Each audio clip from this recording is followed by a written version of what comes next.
Hello बच्चों, आज जो अपन इस वीडियो में बात करेंगे अपने भूगोल का जो 14 चैप्टर है, 14वां अध्याय है।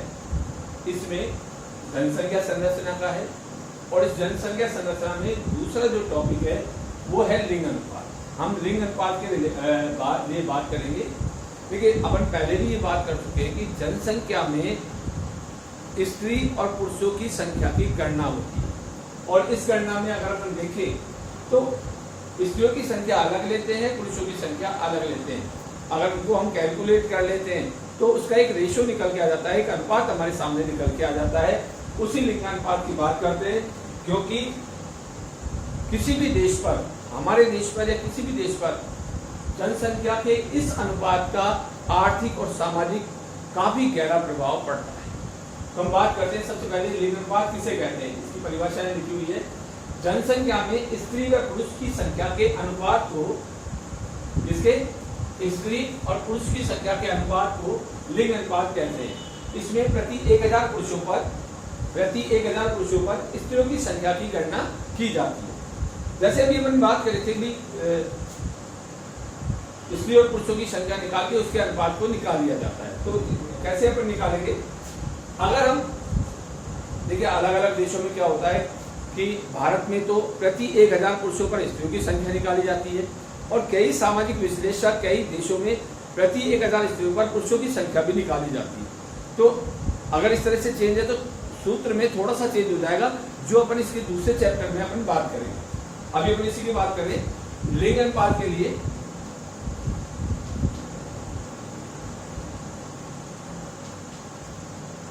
ये जो सूत्र है, प्रति 1000 पुरुषों पर स्त्रियों की संख्या के लिए,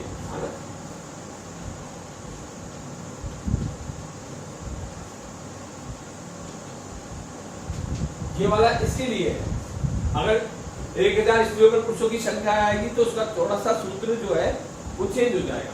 इसमें सबसे पहले हम जो भी अपने ये आधार है तो आधार हमेशा नीचे जाएगा। स्त्रियों की संख्या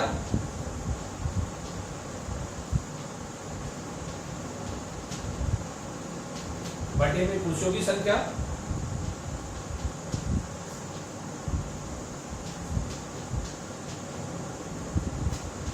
और गुणा में 1000, क्योंकि 1000 के ऊपर निकाला है, 1000 के ऊपर निकाला है, इसलिए अपन गुणा में 1000 करते हैं।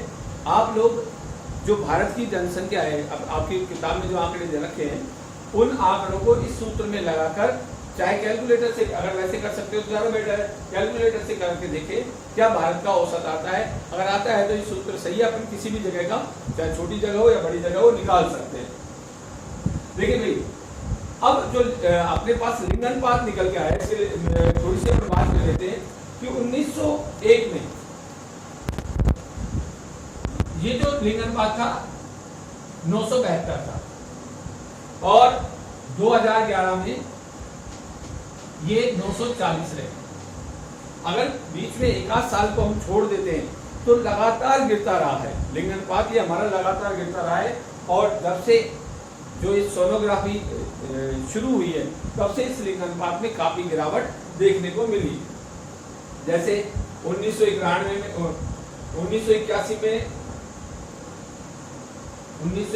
में 950, 1991 में 934, ये इतना अंतर इसमें अपन देख सकते हैं। बाकी अपन ये बाकी को अपन अगर देखना चाहें तो अपने पास जो बुक है, बुक में जो 14 लेसन है, इस लेसन में लिंग अनुपात के टॉपिक के अंतर्गत अपन इसको देख सकते हैं। देखिए भाई, इसमें स्त्रियों की संख्या कम और ज्यादा होना, इसके कई सारे सामाजिक प्रभाव पड़ते हैं, कई सारे सामाजिक प्रॉब्लम्स इसमें आ जाती है, समस्याएं आ जाती है। और ये जो सामाजिक समस्याएं होती है, इन्हीं को ही जांचने के लिए हम इस तरह से स्त्रियों और पुरुषों की संख्या को देखते हैं। बेटा, हम बात कर रहे थे लिंग अनुपात के लिए। लिंग अनुपात में अगर हम बात करें तो लिंग अनुपात में यदि हम बात करें तो भारत में लिंग अनुपात 1901 से लगातार नीचे जाता गया है। 1961 या कुछ एक साल है जहां पर इसमें कुछ थोड़ी सी वृद्धि हुई है, बाकी लगातार ये डाउन होता रहा है। वर्तमान समय में थोड़ा सा बढ़ा है और 940 है। अपना जो राष्ट्रीय औसत है,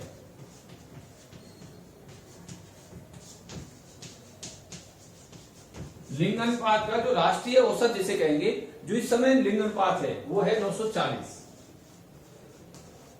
ये हमारा राष्ट्रीय औसत है। अगर हम राज्य स्तर पर लिंग अनुपात के बारे में बात करें तो राज्य स्तर पर हम इसको दो भागों में बांट देते हैं, दो वर्गों में इसको बांट के फिर अध्ययन करेंगे। एक राष्ट्रीय औसत से अधिक, यानी जिन भी राज्यों का लिंग अनुपात का जो औसत है वो राष्ट्रीय औसत से ज्यादा है। राष्ट्रीय औसत कितना है? 940, इससे ज्यादा है वो इसमें शामिल करेंगे, और राष्ट्रीय औसत यानी 940 से कम है वो इसमें शामिल करेंगे।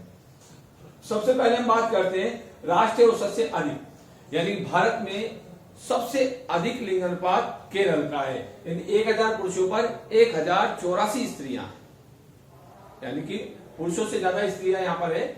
केरल में भारत का सबसे ज्यादा लिंग अनुपात है, 1000 पुरुषों पर 1084 स्त्रियां हैं। तमिलनाडु में ये जो अनुपात है 995 का है।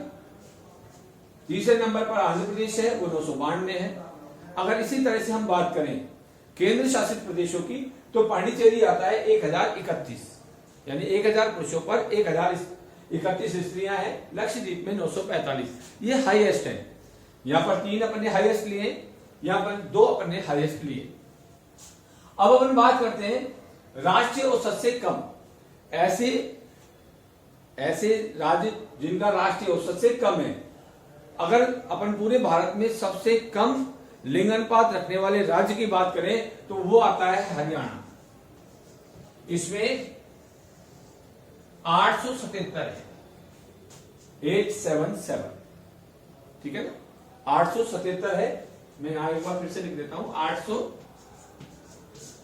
ये पूरे भारत में राज्यों में यदि लिंग अनुपात देखें तो सबसे कम है, और यही कारण है कि अभी शायद आपने अखबारों में, टीवी पे पढ़ा था, प्रधानमंत्री जी ने भी, वहां के मुख्यमंत्री ने भी हरियाणा में विशेष रूप से अभियान चलाया जिसमें बेटी बचाओ अभियान शुरू किया गया। बेटी बचाओ बेटी पढ़ाओ, और उसमें भी विशेष बात बेटी बचाने के लिए रखी गई थी, और उसमें बहुत कुछ पैसा खर्च किया जा रहा है ये हरियाणा में इस लिंग अनुपात को सुधारने के लिए।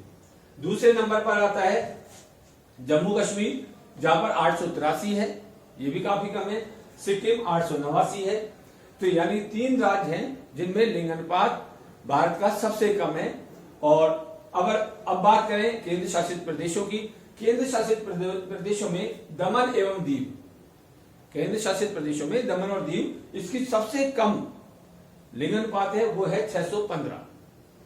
और दादर और नगर हवेली, ये भी केंद्र शासित प्रदेश है, इसमें 775 का लिंग अनुपात है। देखो बेटा, बहुत सारे ऐसे सामाजिक काम होते हैं, जैसे अगर एक सामान्य रूप से अपन बात कर लें कि ये कम क्यों होते जा रहे हैं। एक तो अपना जो समाज इस तरह का है, इसमें कुछ धार्मिक और कुछ सामाजिक बातें इसमें आड़े आती हैं।